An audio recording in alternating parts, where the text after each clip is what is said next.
calm yourselves down. Welcome back to Squill. Welcome back. We've got something very exciting about to happen. And we've got a very, very special guest who's on. So any of those questions you've got about religion, we are going to hopefully ask them for you. But before we do have that, we've got something... I don't know what to say about this one because she's truly fantastic. She is the winner of the 1999 Golden Diva Award. We wanted someone better, we couldn't get them, so we've got for you, make her welcome, ladies and gentlemen, the gorgeous, beautifully talented Miss Sue Ridge. Make her welcome.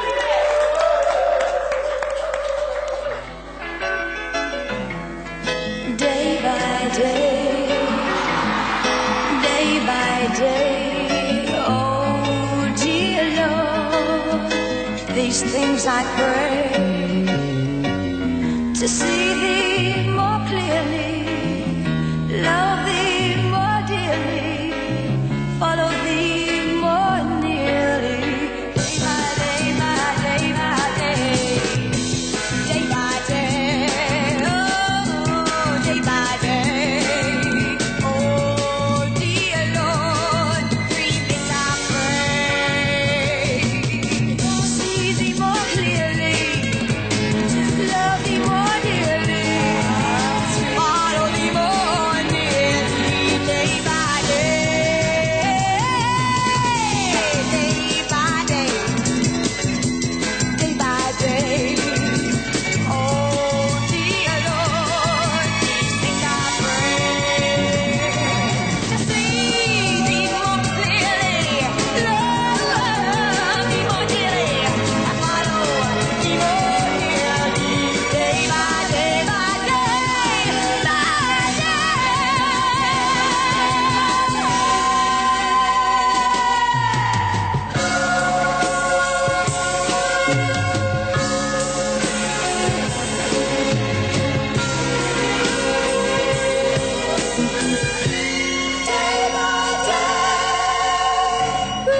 Put your hands together once again for Sue Ridge, Day by Day.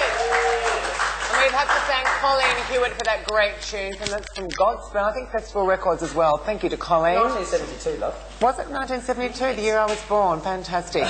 It was Don't Scuff, Do Not Laugh. Now, something very exciting on the bench tonight, of course, on Squill TV. We've got a very, very special guest, Coralie Ling. Welcome her here, Coralie. Now, Coralie, you're the minister of the Fitzroy Uniting Church. That's true, I am. Fitzroy Uniting Church is in Napier Street, just one back from Brunswick Street and opposite the high-rise flats. An old bluestone church, but inside it's round. It's a round church? Well, inside it's round, outside it's square. Now, I was told when I had confirmation classes when I was a young lady growing up, that they said that the church was in the shape of a cross. Is your church the same? No, it's not. And if you turn them upside down, you could use it as an ark? As a boat, yes. Well, you were taught well, but this church isn't like that. But if you turn it upside down, you could use it as a boat? No. Oh. It's too solid. It's a sink. But they're supposed to be like that? They are supposed to be like that, you're right. Maybe it's... In the old days, that's the way they built them. Where does the minister stand then if it's around? Well, the minister doesn't stand anywhere. We sit. I sit. You're a sitting minister? I'm a sitting minister. Oh, yes. Yes, we sit in a circle. Now, I actually got some keywords off you before. Hospitality and spirituality. Quite right. What do you mean? I mean by hospitality that we welcome anyone who comes to our church. We make them welcome. We give them something to eat usually. We have very good morning teas, and we have lots of parties, but also we have lots of serious studies as well. All right, so you've got the... And that's the spirituality part. Spirituality can be partying too, but the spirituality party and partying together are about finding the depth of what God is in a person and in the whole cosmos. So it's just not your strict Bible study, it's more of a you're not like getting out Bibles and going through verses. Well, sometimes we do that, yes. But you can do your broad... If you have do you have a large gay and lesbian congregation? We do, yes. Quite a few of the... More than half, I'd say. Oh, that's great. Yes. And I know you've told me before, the fourth Sunday of the month at 6 p.m. is a women's only That's service. right, yes. Not only are we gay and lesbian friendly, which we are, we're also feminist. And we have a special time for women only, because sometimes women find it a bit difficult with men present to really say what they think. Some of the men are very pushy and strong. That's true, sometimes, yes. They change the dynamics. Now, can I ask you your opinion? I know a lot of people, like, they're sort of into religion, they've grown up with a religious background, but then they get to a stage where they think, now, I'm a gay person, and the church is telling me, or the people of... I don't always think it's the church, it's the people, the congregation, and different people are saying, homosexually wrong. If you're homosexual, you're not welcome in God's family, and, you know, you can't be part of it. So then a lot of them turn their back on, or think, I'm not welcome, and walk away and don't have anything else to do with it, and get very anti-God and very anti-church. Yes, and we've had a few people in our congregation who've had that sort of experience and been turned away and told they're not welcome in some other churches.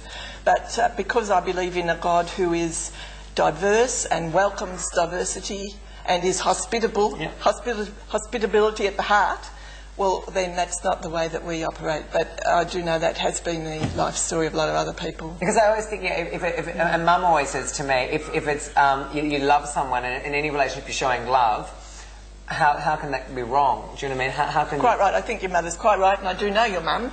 And so I agree wholeheartedly. We've had discussions about this, in fact. So, have you indeed? We have. So we both agree that God is a God of love, and that love extends to all people. Because I know whatever sexuality. I know a lot of religions. There's good parts in like, you know, different religions all have good aspects to them. But I think it's for our community, the homosexual one's the big sort of stops us there. Do you know what I mean? Stops us in our tracks.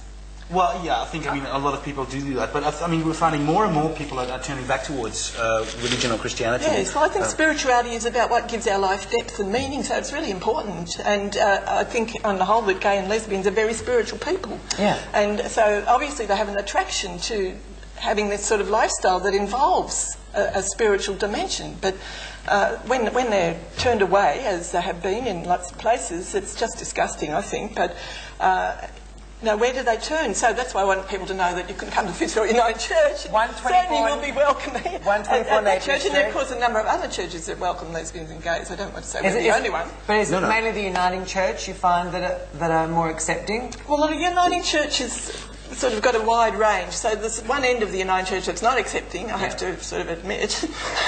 But there's another end that really is very accepting, and we're trying to develop a theology of diversity and hospitality. Well, I must say, actually, Carly, you have a church that's open to gays and lesbians. You call yourself basically a feminist church as well. Yes.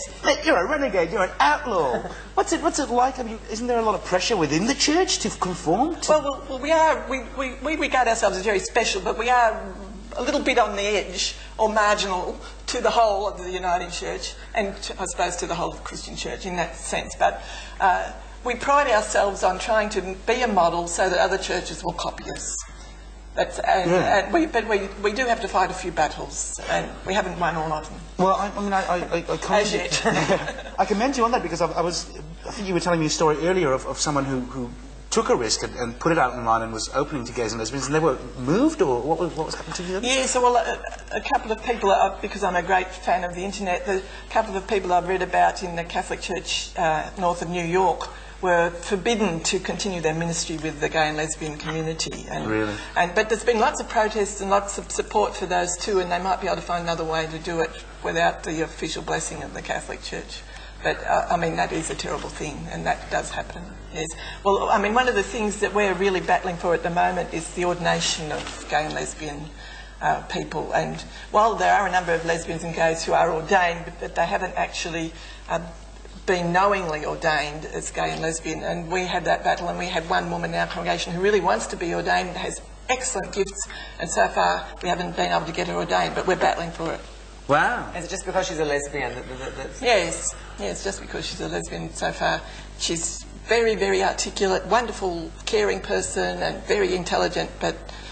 Did you sort of like... Not yet, but... Do you see how they take the Bible says that homosexuality is wrong, or what's your sort of opinion on that? Well, my opinion is that we have to realise that the Bible was written a long time ago, and to interpret it, everybody does interpret it, and there are certain verses that are condemning, but obviously the understanding of homosexuality was very different at the time when it was written, and today we have a much broader understanding. And also, you know, how do you interpret the Bible? I say you interpret it through the lens of God, who is inclusive and hospitable, and that's the good news, rather than through some narrow, too small God that condemns. Exactly. I've actually got one question. I was wondering, do you advocate celibacy with your gay and lesbian congregation, or do you accept homosexual sexual relationships? Well, we accept sexual relationships. We don't advocate celibacy, although, you know, celibacy is a choice. I was just reading, because it was just from the article before, that's all. It's love. I think if there's love there, then I think it should be fine. Yeah, but I think that's quite important, because I remember when I was coming out, I told my mother, and she said, that's fine, here's a little thing from the church, and basically it's like, you know, you can be gay just as long as you don't do anything. Yeah, you know? It's like, well, what's the point? All right, that's been very good, Coralie. Would you like to come back another time? I think there's more Certainly, we can talk about. We'd like to thank all of our guests tonight, of course, Barry, John and Mel.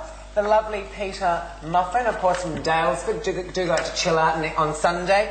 And Sakai, thank you very much. Sue Ridge, you're absolutely tremendous. Thank you very much. Rennie, thank you for everything. You've been heaven. It's been very lovely to meet everybody. I hope you've had a lovely time at Mardi Gras. Of course, that's why I'm here today, because everybody else is away. So don't think Tabitha Turlington drags are just trying to be hideous and take over. We're not. Everybody left. So we were put in at the last minute. We went off at this beforehand, of course. We're just poor, tired old beautiful things who just have to live with the fact of being cursed being beautiful. Tabitha, breathe now.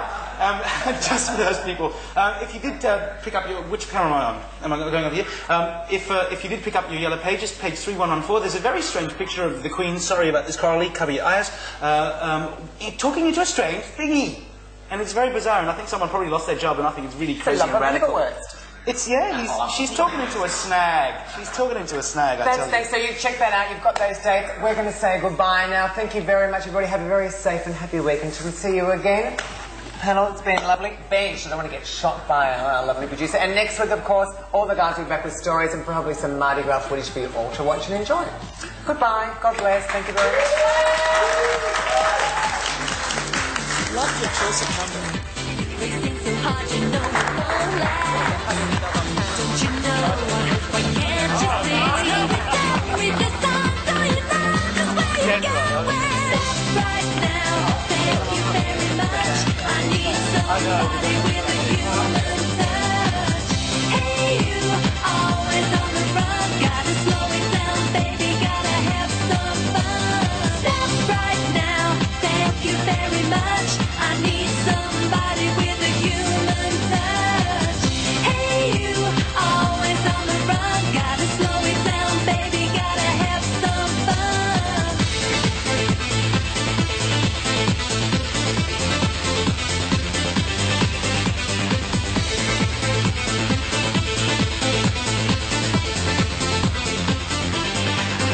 Gotta keep it down, honey. Lay it back on the line. 'Cause I don't care about the money. Don't be wasting my time. Indeed. This program is proudly sponsored by DT's Hotel, where every colour of the rainbow drinks, corner of Hyatt and Church Streets, Richmond.